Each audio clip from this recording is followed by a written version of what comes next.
How to fix Spotify error on Android phone. Hello guys, in today's video I'm gonna show you how to fix Spotify error on Android phone. First, just open settings and then go to apps and apps again, and here you need to find Spotify. Click on it and first click force stop here, and then go to storage, clear cache,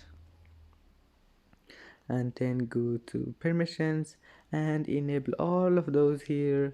And now just go back and try again, and if that doesn't fix your problem, go to Spotify, clear data, and then restart your phone, and your problem must be fixed. And that's it for today's video.